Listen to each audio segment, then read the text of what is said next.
ஸ்ரீ சாயிநாத ஸ்தவனமஞ்சரி. சுக்லாம் பரதரம் விஷ்ணும் சசிவன்னம் சதுர்புஜம் பிரசன்னவதனம் தியாயேத் சர்வ விக்னோபசாந்தயே. ஸ்ரீ கணேசாய நமக. மகா கணபதியே, எல்லாவற்றுக்கும் ஆதாரமானவரே, மயூரேஸ்வரா, எல்லாவற்றுக்கும் சாட்சியாக விளங்குபவரே, கௌரியின் புதல்வரே, எண்ணங்களுக்கெல்லாம் அப்பாற்பட்டவரே, பெருத்த வயிறுடையவரே, ஸ்ரீ கணேசா, எங்களை காத்தருள்வீர். நீ எல்லா பூதகணங்களுக்கும் முதல்வன், தலைவன். எனவே கணேசன் என அழைக்கப்படுகின்றீர்கள். நீ எல்லா சாஸ்திரங்களாலும் ஏற்றுக்கொள்ளப்பட்டவர். புனிதமான முகமுடைய பாலச்சந்திரனே, எங்களை காத்தருள்வீர். ஓ சாரதே, சரஸ்வதியே, கலைவாணியே, வாக்கின் தெய்வமே, நீ வார்த்தைகளுக்கெல்லாம் தலைவி. உலகின் உயிரோட்டத்தின் காரண கர்த்தாவே நீங்கள்தான். நீங்கள் படைப்பாளிகளின் இறைவி. நீங்கள் எப்பொழுதும் இத்தேசத்தின் அணிகலன். எங்கும் நிறைந்திருக்கும் எல்லையில்லாத சக்தியே, சரஸ்வதியே, உங்கள் பாதங்களை வணங்குகிறோம். முழுமையான பரபிரம்மே, மகான்களுக்கு பிரியமானவரே, பண்டரிநாதன் உருவில் வெளிப்பட்ட அவதாரமே, எல்லையற்ற கருணை உள்ளம் கொண்டவரே, பரமதயாளா, பாண்டுரங்கா. பொம்மலாட்டக்காரன் தன் கையில் உள்ள கயிற்றால் பொம்மைகளை ஆட்டுவிப்பது போல் பிரபஞ்சம் எங்கும் நிறைந்து நின்று உலகை ஆட்டுவிக்கும் ஒரு பொம்மலாட்டக்காரர் நீங்கள். உங்கள் மெய்ப்பொருளை உய்த்துணர அறிவியல் ஏடுகளும் புனித நூல்களும் இன்னமும் முயன்று கொண்டுதான் இருக்கின்றன. மெத்த படித்தவர்களுக்கோ நீங்கள் வெளிப்பட்டதே இல்லை. ஓ சக்கரபாணியே, பாண்டுரங்கா, அத்தகைய அறிவற்றவர்கள் வெறும் வார்த்தை ஜாலங்களிலேதான் சிக்கொண்டவர்கள். மகான்கள் மட்டுமே உங்களை உணர்வார்கள். மற்றவர்கள் குழப்பமடைந்துள்ளார்கள். உங்களுக்கு பக்தியோடு கூடிய சாஷ்டாங்க நமஸ்காரத்தை செய்கிறோம். ஓ 5 முகங்கள் கொண்ட சங்கரனே, மனித மண்டை ஓடுகளான மாலை அணிந்தவரே, நீலகண்டரே, திகம்பரா, ஓம்கார வடிவானவரே, பசுபதியே, எங்களை காத்தருள்வீர். எல்லா நேரங்களிலும் எவருடைய உதடுகள் உங்களுடைய நமச்சிவாய நாமத்தை உச்சரிக்கின்றதோ அவர்களது உலகியல் துன்பங்கள் முழுமையாக நீங்கிவிடும். ஓ ஜடாமுடியை தரித்த சிவனே, உங்கள் நாமத்தின் சக்தி அத்தகையது. உங்களது பாதங்களை வணங்கி நாங்கள் ஸ்ரீ சாயிநாதரின் புகழை கூறும் இந்த துதியை எழுதுகிறோம். இந்த அருட்பணி முழுமையடைய எங்களுக்கு அருள்வாயாக நீலகண்டா, ஆலகால விஷமுண்ட சிவனே. இப்பொழுது அத்ரி மகரிஷியின் புதல்வரான தத்தாத்ரேயர், அவரவர் குலதெய்வங்கள் இந்திரன், துகாராம், ஞானிகள் மற்றும் எல்லா சாய் பக்தர்களையும் பணிகிறோம். ஸ்ரீ ஷீரடி சாய்நாதா, உமக்கு வெற்றி கிட்டட்டும். பாவிகளை கடைத்தேற்றும் கருணையுள்ளவரே, உங்கள் பாதங்களில் எங்களது தலையை வைத்து வேண்டுகிறோம். உமது பாதுகாப்பை எங்களுக்கு அருள்வாய். நீங்கள் முழுமையான பரபிரம்மம், ஆனந்தத்தின் இருப்பிடம். நீங்களே விஷ்ணு. மன்மதனை எரித்த ஊமையொரு வாகனும் நீங்களே. சாயி, நீங்கள் மனித வடிவில் தோன்றிய இறைவன். அறிவு என்னும் ஆகாய சூரியன். நீங்கள் கருணை கடல். நீங்கள் பிறவி பிணிக்கு ஓர் அருமருந்து. நீங்கள் ஏழைகளுக்கும் கீழ்த்தட்டு மக்களுக்கும் விரும்பியதை கொடுக்கும் சிந்தாமணிக்கல். நீங்கள் உங்கள் பக்தர்களை பரிசுத்தப்படுத்தும் தெய்வம். உலக வாழ்க்கை என்னும் சம்சார கடலில் மூழ்குபவர்களை காப்பாற்றும் ஓடம். நீங்கள் அஞ்சுபவர்களின் புகலிடம். சாயி, நீங்கள் இந்த பிரபஞ்சம் தோன்ற முதற்காரணமான பரிசுத்த பேரின்ப பேருணர்வு, அதாவது சைதன்யம். நீங்கள் கருணையே உருவானவர். உங்களது பலவிதமான வெளிப்பாடுகளில் இந்த உலகமும் ஒன்று. நீங்கள் பிறப்பற்றவர். சாவும் உங்களை தொட முடியவில்லை. எங்களது நீண்ட ஆழமான சிந்தனைக்கு பின் வெளிப்பட்ட கருத்தே இது என் குருநாதா. பாபா, பிறப்பு இறப்பு என்பவை அஞ்ஞானத்தால் தோன்றும் வெளிப்பாடே. ஓ மகராஜ், நீங்களோ இறப்பும் பிறப்புமற்ற சுதந்திர பறவை அல்லவா? தண்ணீர் நீரூற்றுக்காக தோன்றினால் அதன் ஆதாரம் அங்கு இருப்பதாக அர்த்தமா? ஏற்கனவே நீர் பூமிக்குள் நிரம்பி இருந்தது. பூமியின் உள்ளே இருந்து ஊற்றாக வெளியே வந்தது, அவ்வளவுதான். மணற்படுகையில் நீர் ஊற்றாக வெளிப்பட்டதும் அது நீரோடை என்று பெயர் பெற்றது. தண்ணீர் இல்லாவிட்டால் அது வெறும் மணற்படுகையே. அந்த மணற்படுகையில் தண்ணீர் ஊற்றாக வந்தாலும் அல்லது வற்றி போனாலும் தண்ணீருக்கு அதனால் ஒன்றும் ஆவதில்லை. ஏனென்றால் தண்ணீர் அந்த மணற்படுகைக்கு எந்தவிதமான முக்கியத்துவமும் கொடுப்பதில்லை. ஆனால் அறியாமையால் மணற்படுகையோ நீர் நிரம்பி இருந்தால் அது பெருமைப்பட்டு கொள்கிறது. ஆகையால் நீர் வற்றிய உடனே அது மிகவும் மனவருத்தம் அடைகிறது. இந்த மனித உடலும் ஒரு விதத்தில் அந்த மணற்படுகை போன்றதே. புனித பேரின்ப நிலையை அந்த நீரூற்றின் தூய தண்ணீருக்கு ஒப்பிடலாம். இம்மாதிரி எண்ணற்ற மணற்படுகைகள், அதாவது மனித உடல்கள் இருந்த போதிலும் அவற்றில் உள்ள நீர், அதாவது பேருணர்வு எனப்படும் சைதன்யம் மட்டும் மாறுபடுவதே இல்லை. கருணையுள்ளம் கொண்டவரே சாய்நாதா, நாங்கள் உங்களை ஆதியும் அந்தமும் இல்லாதவர், பிறப்பற்றவர் என்று கூறுவோம். இந்திரனின் கையில் இருக்கும் வஜ்ராயுதம் நீங்கள். இந்த வஜ்ராயுதம் ததீசி என்ற முனிவரின் முதுகெலும்பை கொண்டு தயாரிக்கப்பட்டது. இதுவரை இந்த பூமியில் எத்தனையோ எண்ணற்ற உயிரினங்கள் தோன்றியுள்ளன, இப்பொழுதும் தோன்றிக் கொண்டுதான் இருக்கின்றன. வரும் காலத்தில் மேலும் எண்ணற்ற உருவங்கள் தோன்றத்தான் போகின்றன. அந்த ஒவ்வொரு தோற்றத்திற்கும் ஒரு தனி உருவமும் பெயரும் கிடைக்கும். இந்த உயிர்கள் ஒவ்வொன்றும் பெயராலும் தோற்றத்தாலும் மட்டுமே இவ்வுலகில் அடையாளம் காட்டப்படுகிறது. ஆகையால் அந்த சுத்த பேருணர்வு நிலையை நீ நான் என்று பிரித்து காட்டுவது சரியல்ல. ஏனென்றால் எது இரண்டாக தோன்ற முடியாதோ அதுவே உண்மையில் பரிசுத்த பேரின்ப பேருணர்வு எனப்படும். அது ஒன்றே அனைவரின் உள்ளும் ஆத்மா என்ற பெயரில் உள்ளது. மேலும் உண்மையை சொல்வதானால் அந்த ஒரே ஒரு சுத்த பேரின்ப பேருணர்வு நிலைதான் உலகம் முழுவதும் வியாபித்திருக்கிறது. அப்படி இருக்கையில் நீ நான் என்ற வேற்றுமைகள் எவ்வாறு இருக்க முடியும்? நீருண்ட மேகத்தில் உள்ள நீரின் தன்மை உலகெங்கிலும் ஒன்றே. ஆனால் அது பூமியை அடைந்ததும் வெவ்வேறு தோற்றங்களை நதி, ஏரி, ஊற்று என ஏற்கின்றன. கோதாவரி மணற்படுகையில் விழும் நீர் கோதாவரி நதி என்றழைக்கப்படும். அதே சமயம் கிணறு ஒன்றில் விழும் நீருக்கு அந்த சிறப்பு தகுதி கிடைப்பதில்லை. கோதாவரி நதி மிகவும் புனிதமானது. சாயி, நீங்கள் அதில் உள்ள தூய நீரை போன்றவர், நாங்களோ குளம், குட்டை, சகதியில் உள்ள நீர் போன்றவர்கள். நம் இருவருக்கும் இடையே உள்ள வித்தியாசம் இதுதான். பாபா, எங்கள் வாழ்வின் குறிக்கோளை அடைவதற்கு நாங்கள் உங்களிடம் வரவேண்டும். கூப்பிய கரங்களுடன் உங்கள் பாதங்களை சரணடைய வேண்டும். ஏனென்றால் நீங்கள் ஒருவரே புனிதத்தின் உறைவிடம் என் குருநாதா. புனிதமடைந்த கோதாவரி நதி மணற்பரப்பில் மழை நீர் பாயத் தொடங்கும் போது அந்த நீர் புனிதத்தன்மையை அடையும். அதை வெறும் தண்ணீராக மட்டும் கருதினால் அந்த தண்ணீர் தான் எல்லா இடங்களிலும் இருக்கிறதே. கோதாவரி நதி தீரம் முழுவதும் புனிதமாக கருதப்பட்டது. பூமியின் அந்த மணற்பகுதி அதன் புனித தன்மையை நிர்ணயம் செய்கிறது. நீருண்ட மேகத்தினின்று கீழே விழுந்த நீரின் புனிதத்தன்மையை எந்த பூமியின் பகுதி மாற்றவில்லையோ அந்த பகுதியை கோதாவரி என்று கூறுகிறார்கள். மற்ற பகுதிகளில் விழுந்த நீர் அந்த பகுதியில் உள்ள மண்ணின் குணத்தை ஏற்றுக்கொண்டது, புனித தன்மையை இழக்கிறது. மேகத்தில் பரிசுத்தமாக இருந்த நீர் அசுத்தமாகவும் கசப்பாகவும் உப்பாகவும் மாறிவிட்டது. 6 வித உட்பகைகளான காமம், கோபம், பேராசை, வெறுப்பு, அகங்காரம், பொறாமை இவற்றை அகற்றி புனித உடலெடுத்து வந்த குருநாதா, குருதேவா, தங்களை புனித மகான் என்று அழைப்பதே சால பொருந்தும். ஆகவே நீங்களே புனித கோதாவரி. நாங்கள் உங்களை புனித கோதாவரியாக உருவகம் செய்கிறோம். இயங்கும் அத்தனை படைப்புகளிலும் நீங்கள் சிறப்புற முதன்மை பெறுகின்றீர்கள். உலகம் தோன்றியது முதலே பிரம்மா உயிர்களை படைக்க ஆரம்பித்ததிலிருந்தே கோதாவரி நதி இருக்கிறது. நீர் நிறைந்து பாயும் அந்த நதியில் இன்று வரை தண்ணீர் வற்றியதே இல்லை.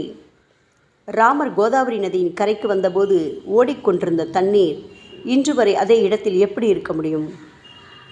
கோதாவரி நதியின் மணற்படுகை மட்டும் அதேதான். தண்ணீர் கடலை சென்றடைந்து விட்டது. ஆனால் அந்த கோதாவரி நீர் படுகையுடன் புனிதத்தன்மை மட்டும் என்றுமே மாறாமல் இன்று வரை அப்படியே உள்ளது. ஒவ்வொரு வருடமும் பழைய நீர் வெளியேறி புதிய நீர் அதற்குள் பாய்கிறது. உங்களுக்கு தெரிந்த வாழ்க்கை நியதிதானே இது. ஒரு நூற்றாண்டை ஒரு ஆண்டாக கணக்கிட்டால் அந்த நூற்றாண்டில் தோன்றிய முனிவர்கள் பாயும் நீரை போன்றவர்கள். அவர்களில் மிகப்பெரிய மகான்கள் அந்த நீரில் தோன்றும் அலைகள் போன்றவர்கள். இந்த புனித கோதாவரி நதியில் முந்தைய நூற்றாண்டுகளில் சனாதனர், சனதர், சனந்தனர் போன்ற மகான்கள் வெள்ளமாக தோன்றினார்கள்.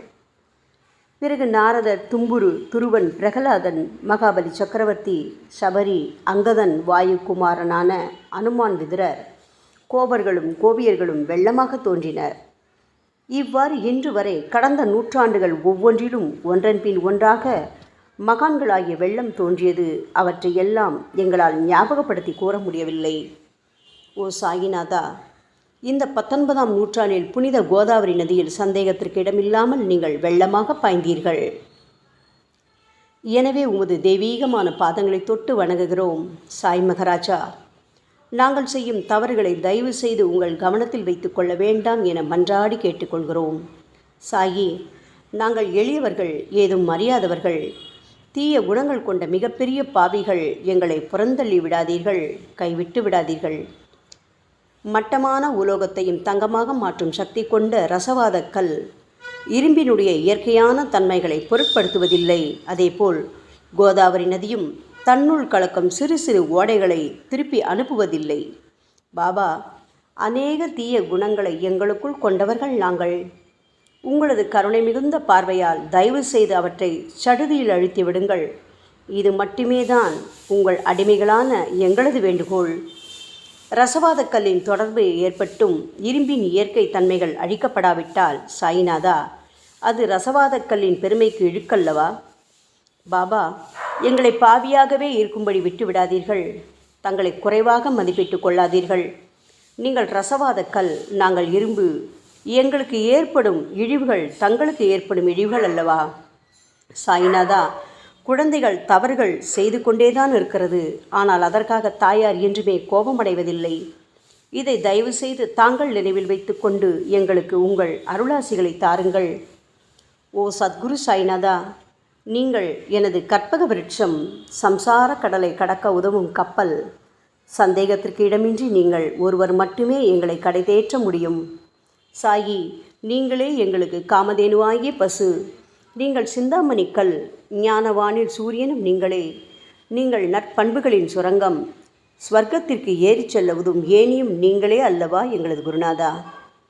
புனித செயல்களின் நிறைகள் நிறைய கொண்டவரே, பரிசுத்தமானவரே, சாந்தி மற்றும் பேரின்பத்தின் மொத்த உருவமே தீனதயாளா, குறைகளற்ற முழுமையான அறிவாக உருவெடுத்தவரே, மனிதர்களில் உன்னதமானவரே, சாந்தி மற்றும் மன்னிப்பதின் உறைவிடமே, எங்களின் அடைக்கலமே, எங்களை ஆசீர்வதியுங்கள், எங்களை ஆசீர்வதியுங்கள். கலியுகம் ஆரம்பித்தவுடன் மகாவிஷ்ணுவால் உலகம் உய்ய அனுப்பப்பட்ட 9 நாதர்களில் ஒருவனான சத்குரு மச்சீந்திரநாதரும் நீங்களே. பரமேஸ்வரன் நெற்றிக்கண்ணை திறந்தவுடன் அந்த அக்னியில் தோன்றிய மகாத்மா ஜாலந்தரும் நீங்களே. நீங்கள் மகாராஷ்டிராவில் தோன்றி பக்தி மார்க்கத்தை பரப்பிய ஞானிகளான நிவிருத்திநாதர், ஞானேஸ்வரர், கபீர்தாசர், ஷேக் முகமது ஏகநாதர். சாயி, நீங்கள் சிவனின் ஓர் அவதாரம், தத்தகுரு. நீங்களே பண்டரிநாதர். நீங்கள் ஆஞ்சநேயரின் மறு அவதாரம் ராமதாசர். நீங்கள் மகாராஷ்டிர ஞானி பாண்டுரங்கன் மீது கீர்த்தனை இயற்றிய துக்காராம். சாயிநாதா, நீங்கள் முஸ்லிம் ஞானி ராமபக்தர் சகாராம். நீங்கள் தத்தாத்ரேயரின் மறு அவதாரம் மாணிக் பிரபு. பாபா, உங்களது அவதார தோற்றம் மற்றும் உங்களுடைய எண்ணற்ற தன்மை புரிந்து கொள்ள எங்களுக்கு உண்மையில் கடினமாக இருக்கிறது. உங்களது ஜாதி குலம் பற்றிய எதையும் நீங்கள் எவருக்கும் வெளிப்படுத்தியதில்லை. சாயி, சிலர் உங்களை முஸ்லீம் என்கிறார்கள், சிலரோ உங்களை பிராமணர் என்கிறார்கள். கிருஷ்ண பரமாத்மாவை போன்று எண்ணற்ற தெய்வீக லீலைகளை செய்வதெல்லாம் உங்களுக்கு ஒரு விளையாட்டல்லவா? ஸ்ரீ கிருஷ்ண பரமாத்மாவை பார்த்து பல்வேறு மக்கள் பலவிதமான பெயர்களிட்டு அவரை அழைத்தனர். சிலர் அவரை யதுகுலத்தின் அணிகலன் என்றார்கள். சிலர் அவரை மாடுகள் மேய்க்கும் இடையன் என்றும் அழைத்தனர். தாயான யசோதை அவரை பச்சிளம் குழந்தை என்றாள். கிருஷ்ணரின் மாமனாகிய கம்சன் அவரை உயிரை குடிக்கும் மகா காலன் என்றான். அர்ஜுனன் அவரை எங்கும் நீக்கமர நிறைந்துள்ளவர் என்றான். அவ்வாறே சாய்நாதா, ஒவ்வொரு மனிதனின் மனநிலைக்கு ஏற்ப அவரவர் எண்ணங்களுக்கு ஏற்ப உங்களுக்கு பெயர்களை சுட்டி மகிழ்ந்தார்கள். மசூதி, நீங்கள் வாழும் இருப்பிடம். உங்கள் காதுகள் இந்து மத வழக்கப்படி குத்தப்படவில்லை. அதேபோல் பாத்தியா ஓதுவதை பார்த்து நீங்கள் முஸ்லிம் என்று கூறுவது பொருத்தமானதே. சாய்நாதா, நீங்கள் துனி மூலம் அக்னியை வழிபடுவதை பார்த்து நீங்கள் ஒரு இந்து என்று முடிவு செய்யப்பட்டது. பாபா, இந்த வெளிப்புற வித்தியாசங்களை வீண் விவாதம் செய்யும் எண்ணம் கொண்டவர்களே விரும்புவார்கள். உண்மையான ஞானத்தில் ஆர்வம் கொண்டவர்கள் இந்த வெளிப்புற வேறுபாடுகளுக்கு முக்கியத்துவம் தரமாட்டார்கள். சாயி, நீங்களோ பிரம்மத்தின் நிலையில் இருக்கின்றீர்கள். ஜாதி குலம் போன்றவை உங்களுக்கு முக்கியமில்லை. நீங்கள் எல்லோருக்கும் மேலான உயர்ந்த குருவாகவும் இந்த பிரபஞ்சத்தை படைத்தவராகவும் இருக்கின்றீர்கள். முஸ்லிம் இந்துக்களிடையே பகைமையுணர்வு ஏற்பட்டதால் அவர்களுக்கிடையே இணக்கமான உறவையும் ஒற்றுமையையும் ஏற்படுத்துவதற்காகவே அல்லவா நீங்கள் மசூதியில் அமர்ந்து அக்னி வழிபாட்டை நடத்தி உங்கள் லீலைகளை பக்தர்களுக்கு காட்டினீர்கள். நீங்கள் ஜாதி மதங்களுக்கு அப்பாற்பட்டவர். நீங்கள் பிரம்மமே, நீங்கள்தானே சாயி. உண்மையில் நீங்கள் எங்களது எண்ணங்களுக்கெல்லாம் அப்பாற்பட்டவர். உங்களை பற்றிய வாதி பிரதிவாதங்கள், ஊகங்கள், ஆதாரம் இல்லாத கருத்துக்கள் இருக்கும் இடத்தில் எங்கள் வார்த்தைகளுக்கு முக்கியத்துவம் எப்படி கிடைக்கும்? ஆனால் சாயிநாதா, உங்களை பார்க்கும் பொழுது எங்களால் மௌனமாக இருக்க முடியவில்லை. வார்த்தைகளால் போற்றுதலே உலக வழக்கம். எனவே உங்கள் அருளாசியுடன் சாயிநாதா, வார்த்தைகளால் எப்படியெல்லாம் உங்களை போற்ற முடியுமோ அவ்வண்ணமே போற்றி புகழ்கிறோம். கடவுளின் நிலையை விட மகான்களின் நிலை வேறுபட்டும் மிக உயர்ந்ததாகவும் இருக்கும். மகான்களின் அருகில் நான் எனது போன்ற எண்ணங்களுக்கு இடமே இல்லை. கடவுளை வெறுத்ததால் இரண்யகசிபுவும் விஷ்ணுவால் கொல்லப்பட்டார். ராமனால் ராவணன் கொல்லப்பட்டன. மகான்கள் கைகளால் இத்தகைய துர்சம்பவங்கள் ஏற்பட்டதே இல்லை. அரசன் கோபிச்சந்தன் முனிவர் ஜாலந்தரரை சாணக்குவியலுக்குள் புதைத்தான். ஆனால் அந்த நிலையிலும் அரசரின் இந்த செயலுக்காக அந்த முனிவர் வருத்தப்பட்டதே இல்லை. அரசனின் அந்த செயலுக்கு நேர்மாறாக அந்த அரசனை சம்சார சூழலிலிருந்து விடுவித்து அவனை முக்தியடை செய்தார். மகான்களின் சக்தி இப்படிப்பட்டதே. அவற்றை விவரித்து கூற முடியாது. மகான்கள் சூரியனின் ஒளியை போன்று பிரகாசிக்கக்கூடியது. சந்திரனின் மென்மையான ஒளிக்கதிர்கள் போல் இதயத்திற்கு ஆறுதல் கொடுக்கும் தன்மை கொண்டது. மகான்களின் அருள் கஸ்தூரியின் நறுமணம் போன்றது. அவர்கள் கரும்பு சாற்றினை போல் இனிப்பானது. மகான்கள் நிச்சயமாக நல்லவர்களிடமும் தீயவர்களிடமும் ஒரே விதமாகவே நடந்து கொள்கின்றனர். அதற்கும் மேலாக பாவிகளிடம் அவர்கள் காட்டும் அன்பு அளவிட முடியாதது. கோதாவரி நதியில் அழுக்கடைந்த துணிகளே சுத்தம் செய்யப்பட வேண்டி வருகின்றன. சுத்தமான துணிகள் கோதாவரி நதியினின்று வெகு தூரத்தில் பெட்டியிலேயே தங்கிவிடுகின்றன. பெட்டியில் வைக்கப்பட்டிருந்த அந்த துணியும் ஒரு முறை கோதாவரி நதிக்கரைக்கு துவைப்பதற்காக வந்தது. இந்த உவமையில் பெட்டிதான் வைகுண்டம், நீங்களே கோதாவரி. கோதாவரி நதிக்கரையே நம்பிக்கை. எல்லா உயிரினங்களும் துணிகள். 6 விதமான மன விகாரங்களான காமம், கோபம், கஞ்சத்தனம், மதம், பொறாமை, மோகம் ஆகியவையே அவைகளை பற்றியுள்ள அழுக்கு. சாய்நாதா, தங்கள் பாதார விந்தங்களை வணங்குவதே கோதாவரியில் செய்யப்படும் புனித குளியல். ஓ சமர்த்தரே, எங்களது எல்லா பாவங்களையும் மன அழுக்கங்களையும் போக்கி எங்களை சுத்தப்படுத்துங்கள் குருநாதா. பாபா, எங்கள் சம்சார வாழ்க்கையில் உழலும் மக்களாகி நாங்கள் மேலும் மேலும் பாவம் செய்கின்றவர்களாக இருக்கிறோம். எனவேதான் உங்களை போன்ற மகான்களின் தரிசனம் பெறுவதற்கு நாங்கள் தகுதியுடையவர்களாகிறோம். கோதாவரி நதியில் தண்ணீர் நிரம்பியுள்ளது. படித்துறையில் துவைப்பதற்காக துணிகள் வருகின்றன. அவை துவைக்கப்பட்டு சுத்தப்படுத்தப்படாவிட்டால் அது கோதாவரி நதிக்கல்லவா இழுக்கை தேடித்தரும். என் குருநாதா, நீங்கள் அடர்ந்த இலைகளுடன் கூடிய நிழலையும் குளிர்ச்சியையும் தரும் மரம். உண்மையில் நாங்கள் எல்லாம் வழிப்போக்கர்கள். எங்களை 3 வித துக்கங்கள், அதாவது இயற்கை இடர்பாடுகளால் வரும் துன்பங்கள், எங்களது உடலுக்கு வரும் நோய் நொடிகள், அஞ்ஞானத்தால் நிரம்பிவிடும் பாவமூட்டை எனப்படும் வெயில் கடுமையாக சுட்டெரிக்கின்றன. கருணாமூர்த்தியே, சாயி, அந்த சுட்டெரிக்கும் 3 வித தாபங்களின் வெப்பத்திலிருந்து தயவு செய்து எங்களை காப்பாற்றும். தங்களது கருணை என்னும் குளிர்ந்த நிழல் இந்த சம்சாரம் என்னும் வாழ்க்கை கடலை கடக்க உதவும் தன்மை கொண்டது. பாபா, மரத்தின் அடியில் அமர்ந்தும் ஒருவன் சூரியனின் சுட்டெரிக்கும் வெப்பத்தை உணர்ந்தால் அது அந்த மரத்தை நிழல் தரும் மரம் என்று கூற முடியுமா என் குருநாதா? சாயி, உங்கள் அருளின்றி இந்த உலகில் நல்லது என்பது ஏற்படுவதில்லை. எனவேதான் தர்மத்தை நிலை நிறுத்துவதற்காக அந்த பரந்தாமனே அர்ஜுனனுக்கு நண்பனாக, வழிகாட்டியாக மற்றும் ஆன்மீகவாதியாக மாறினார். சுக்ரீவனின் அன்பினால் தானே விபீடனன் அரசன் ராமனின் நட்பை பெற்றான். சொல்லப்போனால் ஸ்ரீஹரியும் மகான்கள் மூலமாகத்தான் பெருமை பெற்றார். பிரம்மம் என்பது உருவமற்றது. எனவேதான் வேதங்களால் அதை வர்ணித்து கூற முடியவில்லை. ஆனால் பூமியில் அதை மனித உருவில் தோன்ற வைத்து மகான்கள் அதன் உருவமற்ற தன்மையை மாற்றினர். தாமாஜி என்ற பக்தனுக்காக பகவான் பாண்டுரங்கனை ஒரு தாழ்த்தப்பட்ட குலத்தில் பிறந்தார். சோகமேளா என்ற பக்தருக்காக உலகை காக்கும் தெய்வமே இறந்த எருமைகளின் உயிரற்ற உடல்களை எடுத்தார். மகாராஷ்டிர ஞானி மகான் ஏக்நாத் என்ற பக்தனின் பெருமையை உணர்ந்த பரம்பொருள் பாண்டுரங்கனின் மாறுவிடத்தில் வந்து தண்ணீர் சுமந்து உழைத்தார். உண்மையில் மகான்கள் எல்லாவற்றையும் தாங்கும் சக்தியும் சச்சிதானந்த பிரபுவாகிய இறைவனின் எஜமானர்களே. பாபா, இதற்கு மேல் நாங்கள் சொல்வதற்கு எதுவும் இல்லை. நீங்களே எங்களின் தாயும் தந்தையும். ஷீரடி கிராமத்தில் வசிக்கும் என் சத்குரு சாய்நாதா.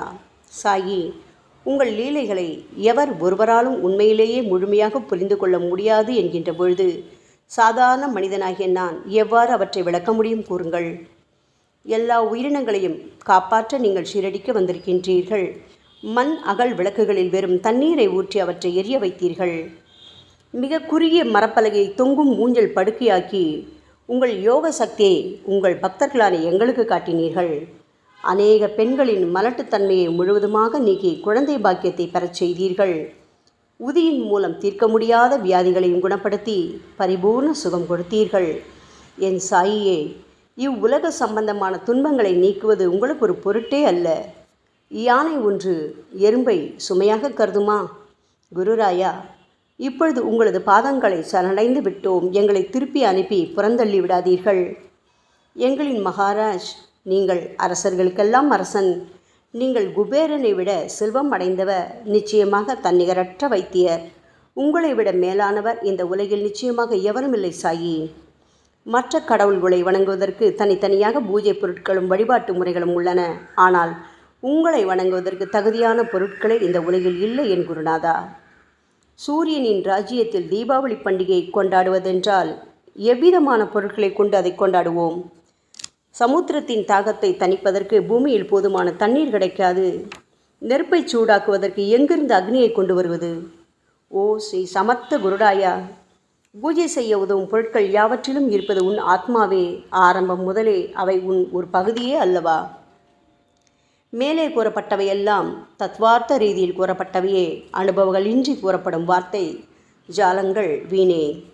சம்பிரதாய சடங்குகளின்படி உங்களுக்கு பூஜை செய்ய வேண்டுமென்றால் அதனை செய்வதற்கு தேவையான பூஜை சாமான்கள் எங்களிடத்தில் இல்லையே என் குருநாதா. கருணாமூர்த்தியே, எங்களின் கற்பனை திறனின் அடிப்படையில் உங்களுக்கு வழிபாடு செய்கிறோம். தயவு செய்து அந்த வழிபாட்டை இந்த அடிமைகளிடமிருந்து ஏற்றுக்கொள்ளுங்கள். சாயி, இப்பொழுது எங்களது அன்பு மிகுந்த கண்ணீரால் உங்கள் பாதங்களை கழுவுகிறோம். உண்மையான பக்தி என்னும் சந்தனத்தை அரைத்து சாந்தாக்கி உமக்கு இடுகிறோம். அழகிய வார்த்தைகளால் எழுதப்பட்ட இந்த துதியையை உமக்கு மாலையாக அணிவிக்கின்றோம். எங்களது கெட்ட குணங்களை தூபமாக்கி உமக்கு முன் எரிய விடுகிறோம். உமக்கு முன் எரியும் போது எந்தவிதமான தீய வாசனையும் எழுவதில்லை. சாயி, உமக்கு முன்பு இல்லாமல் வேறு எங்காவது இந்த தூபம் எரிய விடப்பட்டால் அது கீழே உள்ளது மாதிரி ஆகும். அதாவது சாம்பிராணியை நெருப்பில் போட்டவுடன் அது பொசுங்கி அதில் உள்ள நல்ல மனம் என்ற நற்குணம் அதை விட்டு மறைந்து போகிறது. பாபா, உமக்கு முன் அது எரியும் போது எங்களது கெட்ட குணம் என்கின்ற அழுக்குகள் எரிந்து நல்ல குணம் மட்டுமே மிஞ்சியிருக்கிறது. மனதில் உள்ள தீய குணங்கள் யாவும் எரிந்த பிறகு மனம் மாசற்ற தூய கங்கை தீர்த்தம் போல் ஆகின்றது. கருணை மூர்த்தியே, மாயை மோகம் என்ற தீபத்தை உங்கள் முன் ஏற்றி காட்டுகிறோம். அதன் மூலம் எங்களது மனம் வைராக்கியத்தை அடைய அருள்வீராக. பரிசுத்தமான நம்பிக்கை என்ற சிம்மாசனத்தை நீங்கள் என்னுள் அமர்வதற்கு ஆசனமாக உமக்கு தருகிறோம். அதில் அமர்ந்து கொண்டு எங்களது பக்தி என்ற நெய்வேத்தியத்தை ஏற்றுக்கொள்ளுங்கள் சாயி. எங்களது பக்தி என்ற நெய்வேத்தியத்தை ஏற்றுக்கொண்டு அதன் சாரை மட்டுமாவது எங்களுக்கு தயவு செய்து கொடுப்பீராக. ஏனெனில் நாங்கள் எல்லாம் உமது பால்குடி மாறாத பச்சிலம் குழந்தைகள் அல்லவா. உங்கள் அருட்பாலில் எனக்கு உரிமை உண்டு. பாபா, என் மனத்தையே உமக்கு தட்சணையாக கொடுக்கிறேன். ஆகையால் நாங்கள் செய்யும் காரியங்கள் யாவற்றிலும் நான் செய்கிறேன் என்று நாங்கள் உரிமை கொண்டாட முடியாது. ஏனென்றால் நினைக்கும் மனதைத்தான் உமக்கு அர்ப்பணித்து விட்டோமே சாயி. இப்பொழுது பணிவுடன் கூடிய பிரார்த்தனையோடு உங்கள் பாதங்களில் சாஷ்டாங்க நமஸ்காரம் செய்கிறோம். ஓ தெய்வீக சாய்நாதா, தயவு செய்து நீங்கள் அதை ஏற்றுக்கொள்ளுங்கள். 8 பிரார்த்தனைகள். சாய்நாதா, சாந்தமான மனம் உடையவரே, அறிவின் சிகரமே, அன்புள்ளம் கொண்டவரே, கருணை கடலே, உண்மையின் உறைவிடமே, மாயை என்னும் இருளை அகற்றுபவரே, ஜாதி மதங்களுக்கு அப்பாற்பட்ட துறவியே, எங்களின் புரிந்து கொள்ளும் திறமைக்கும் அப்பாற்பட்டவரே, அன்பின் இருப்பிடமே, ஷீரடிநாதா, எங்களை காப்பாற்றும், எங்களை காப்பாற்றும். ஞான சூரியனே, ஞானத்தை அளிப்பவரே, எல்லாவித நல்ல செயல்களையும் செய்பவரே, பக்தர்களின் மனங்களில் ஒளிரும் பரமஹம்சரே, தங்களை சரணடைந்தவர்களை காப்பவரே, சாயி, படைக்கும் தொழில் புரியும் பிரம்மாவே நீங்கள், காக்கும் கடவுள் விஷ்ணுவே நீங்கள். 3 உலகங்களையும் கடைசி லயமடையச் செய்யும் ருத்ரனுமான சிவனும் நீங்களே. பாபா, நீங்கள் இல்லாத இடமே இந்த பூமியில் ஏது? எல்லாம் அறிந்த இறைவன் நீங்கள். எங்கள் அனைவரின் இதயங்களிலும் வசிப்பவரும் நீங்கள்தானே சாயி. என் குருநாதா, எங்களது எல்லா குற்றங்களையும் மன்னிக்க வேண்டும் என வேண்டி கேட்டுக்கொள்கிறோம். அலை அலைகளாக வரும் சந்தேகங்களையும் மன மயக்கங்களையும் போக்குவீராக.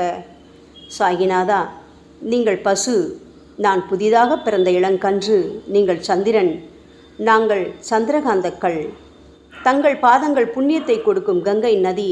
பணிவுடன் சாய் அடிமைகளான நாங்கள் உங்கள் பாதங்களில் வணங்குகிறோம். உங்கள் கைகளை எங்கள் தலைமீது வைத்து ஆசி கூறுங்கள். எங்களது கவலைகளும் துன்பங்களும் அனைத்தும் பறந்தோடட்டும். நாங்கள் எல்லாம் உங்கள் குழந்தைகள் அல்லவா சாயி. பாபா, இந்த 8 துதிகளையும் கூறி நாங்கள் உங்களை சாஷ்டாங்க நமஸ்காரம் செய்கிறோம். எங்களது பாவங்கள், துயரங்கள், ஏழ்மை யாவும் உடனடியாக விலகட்டும். சாயிநாதா, நாங்கள் உங்களது பாத கமலங்களையே எங்களது உயிர் மூச்சாக கொண்ட உங்களது அன்பு குழந்தைகள். தயவு செய்து எங்கள் மீது கடுமை காட்டாதீர்கள். நீங்கள் தூய சந்தனம், நாங்களோ முள்ளடர்ந்த புதர். நீங்கள் புனிதமான கோதாவரி, நாங்களோ பெரும் பாவிகள். ஓ குருநாதா, உங்கள் தரிசனம் கிடைத்த பிறகும் எங்களிடம் உள்ள கெட்ட குணங்கள் என்ற அழுக்கு எங்கள் மனதிலேயே தங்கி இருக்குமானால் உங்களை சந்தனம் எப்படி என்று கூறுவார்கள்? கஸ்தூரியின் அருகாமையினால்தான் மண்ணும் மலரின் தொடர்பினால்தான் நாரும் மனம் பெறுகிறது. மகான்களும் அப்படிப்பட்டவர்களே. அவர்களுடன் தொடர்புடைய எந்த பொருளும் மிகவும் உயர்வாக மதிக்கப்படுகிறது. சிவபெருமானின் விபூதி, நந்தி ஆகியவற்றை ஏற்றுக்கொண்டதால் 8 திக்குகளிலும் அந்த பொருட்கள் புகழ் பெறுகின்றன. இடையர்களை மகிழ்விப்பதற்காக யமுனை நதிக்கரையில் உள்ள பிருந்தாவனத்தில் உலகிற்கெல்லாம் இறைவனான கிருஷ்ண பரமாத்மா ஊரியடி என்ற விளையாட்டை விளையாடினான். அனைவராலும் அது ஏற்றுக்கொள்ளப்பட்டது. ஆகவே நாங்கள் பாவிகளான போதிலும் உங்கள் சேவையில் ஈடுபட்டுள்ளோம். ஓ குருநாதரே, எங்களது நிலைமையை பற்றி மனதில் தயவு செய்து எண்ணிப்பாரும். ஓ சாயிநாதா கருணாமூர்த்தியே, இந்த லௌகீக உலகிலோ அல்லது ஆன்மீக வழியிலோ எந்த விஷயங்களெல்லாம் எங்களுக்கு சந்தோஷத்தை கொடுக்கும் என எங்களது மனம் சந்தேகமில்லாமல் நம்புகின்றதோ அவற்றையெல்லாம் நீங்கள் எங்களுக்கு அளித்தருள வேண்டும் சாயி. உங்களது கருணையால் இந்த மாதிரி செய்துவிடுங்கள் சாயி. எங்களது மனத்தை அடக்கி விடுங்கள். சமுத்திரங்கள் எல்லாம் தித்திப்பாக மாறினால் பிறகு அவை உப்பு கரிக்குமே என்ற பயம் தோன்றாதே. பாபா, சமுத்திரத்தை தித்திப்பாக்கும் சக்தி உங்களுக்கு உண்டு. ஆகையால் தான் எங்களது இந்த வேண்டுகோள். தயவு செய்து இந்த வேண்டுகோளை நிறைவேற்றுங்கள் சாயி. எங்களிடம் என்னென்ன குறைகள் உண்டோ அவை அனைத்தும் உங்களுடையதே. ஆத்ம ஞானம் பெற்றவர்களில் முதலிடத்தில் உள்ள உங்களிடம் குறை என்பதை பொருந்தாதே. சரணாகத வச்சலா, இப்பொழுது இதற்கு மேலும் நான் ஏன் அதிகம் பேச வேண்டும்? நீங்கள் மட்டும்தானே எங்களது ஒரே அடைக்கலம். தாயின் இடுப்பில் உள்ள குழந்தை இயல்பாகவே பயமற்று இருக்கும் அல்லவா? மகாராஜா, இந்த துதியை எவரவர்களெல்லாம் அன்புடனும் ஆத்மார்த்தமாகவும் படிக்கின்றார்களோ அவர்கள் ஒவ்வொருவரின் ஆசைகளை தயவு செய்து நிறைவேற்றி கொடுங்கள் சாயி. இந்த துதியை படிப்பவர்களின் 3 வித தாபங்களையும், இயற்கையின் இடர்பாடுகளில் வரும் துன்பங்கள், நமது உடலுக்கு வரும் நோய் நொடிகள், அஞ்ஞானத்தால் நிரம்பிவிடும் பாவம் மூட்டை ஓராண்டிற்குள் விலகிவிடும் என்பதே இந்த துதிக்கு உங்களது ஆசையாக என்றென்றும் நிரந்தரமாக இருக்க வேண்டும் பாபா. பாராயண முறை. குளித்து முடித்துவிட்டு மனதில் முழுமையான நம்பிக்கையுடன் தொடர்ந்து இந்த துதியை பாராயணம் செய்ய வேண்டும். அப்படி முடியாவிட்டால் வாராவாரம் வியாழந்தோறும் சத்குருவை வணங்கி அவர் உருவை தியானம் செய்து கொண்டு இந்த துதியை பாராயணம் செய்யுங்கள். இதுவும் கூட முடியாவிட்டால் மாதம் வரும் 2 ஏகாதசி தினங்களில் இந்த துதியை பாராயணம் செய்யுங்கள். இது ஏற்படுத்தும் விளைவுகளை பார்த்து அதிசயப்படுவீர்கள். குருமூர்த்தியான சாய்நாதர் இந்த துதியை பாராயணம் செய்பவர்களுக்கு இவ்வுலகியல் ஆசைகளை முழுமையாக உடனடியாக நிறைவேற்றுவார். இந்த துதியை திரும்ப திரும்ப பாராயணம் செய்வதால் முட்டாள்கள் கூர்மையான புத்தியை அடைவார்கள். யாருடைய வாழ்நாளாவது குறைவானதாக இருப்பேன் இந்த துதியை அவர்கள் படிப்பதால் 100 ஆண்டு காலம் வாழ்வார்கள். இந்த துதியை தொடர்ந்து பாராயணம் செய்து வந்தால் செல்வம் குறைவாக ஏழையாக இருந்தால் செல்வத்தின் அதிபதி குபேரன் அவர்கள் வீட்டிற்கு வந்து தங்கி அவர்களுக்கு ஏவல் புரிவான். இது சத்தியம், இது சத்தியம், இது சத்தியம் என 3 முறை கூறுகிறார். குழந்தை செல்வம் இல்லாதவர்கள் இந்த துதியை தொடர்ந்து படித்து வந்தால் குழந்தை செல்வம் பெறுவர். இந்த துதியை படிப்பவர்களின் வியாதிகள் எல்லா பக்கங்களிலும் பறந்தோடிவிடும். வியாதி நின்று குணம் கிடைக்கும். இந்த துதியை திரும்ப படித்தால் பயம் மற்றும் கவலை மறைந்து போகும். மதிப்பும் மரியாதையும் கிடைக்கும். அழிவற்ற பிரம்மத்தை உணர்வார்கள். பிரம்ம ஞானம் கிட்டும். அறிவுடையோரே, இந்த துதியின் மீது உங்கள் இதயங்களில் முழுமையான நம்பிக்கை வையுங்கள். சந்தேகங்கள், நம்பிக்கையின்மை, தவறான எண்ணங்கள் ஆகியவற்றுக்கு கொஞ்சம் கூட மனத்தில் இடம் கொடுக்காதீர்கள். ஷீரடிக்கு புனித பயணம் மேற்கொள்ளுங்கள். பாபாவின் தாமரை பாதங்களை மனதில் இருத்துங்கள். அவர் அனாதைகளின் உறவினர், பக்தர்களின் விருப்பங்களை நிறைவேற்றும் கற்பகத்தரு, கேட்டதை கொடுக்கும் கலியுக தெய்வம். பாபாவால் உணர்வூட்டப்பட்டு இந்த துதியை நான் இயற்றினேன். இல்லாவிட்டால் எந்த விதமான முக்கியத்துவமும் இல்லாத என்னால் இந்த துதியை எவ்வாறு எழுத முடியும்? ஆங்கில ஆண்டு 1918 புரட்டாசி மாதம் வளர்பிறையில் விநாயக சதுர்த்தி அன்று சூரிய உதயத்துக்கு முன் இந்த பாமாலை நிறைவு செய்யப்பட்டது. புனிதம் வாய்ந்த நர்மதா நதிக்கரையில் இந்தூருக்கு அருகிலுள்ள ஊரான மகேஸ்வர கஷேத்திரத்தில் ஸ்ரீ அகல்யா தேவியின் சந்நிதியில் சாயிநாதரை போற்றி பாடும் இந்த சவண மஞ்சரி நிறைவடைந்துள்ளது. மகேஸ்வரம் என்ற புனித தலத்தில் இந்த துதி நிறைவடைந்தது. ஸ்ரீ சாயிநாதர் என் மனதிற்குள் புகுந்து இந்த துதியின் ஒவ்வொரு வார்த்தையையும் புற வைத்தார். தாஷ்கன் மகராஜ் எல்லா ஞானிகள் மற்றும் துறவிகளின் வேலையாள். எங்கும் மங்களம் பொங்கட்டும். ஸ்ரீ சாயிநாதரை போற்றி பணிவுடன் எழுதப்பட்ட இந்த ஸ்ரீ சாயிநாத ஸ்தவன மஞ்சரி என்ற துதி பாராயணம் செய்பவர்கள் சம்சார கடலை கடக்க உதவட்டும். இது ஸ்ரீ பாண்டுரங்கனுக்கு தாஷ்கனு மற்றும் சாய் பக்தர்களின் நம்பிக்கை மற்றும் பணிவோடும் கூடிய பிரார்த்தனை. மங்களம், சுபமங்களம். ஸ்ரீ சச்சிதானந்த சமர்த்த சத்குரு ஸ்ரீ சாய்நாத் மகராஜ் கி ஜெய். ஓம் சாய்ராம்.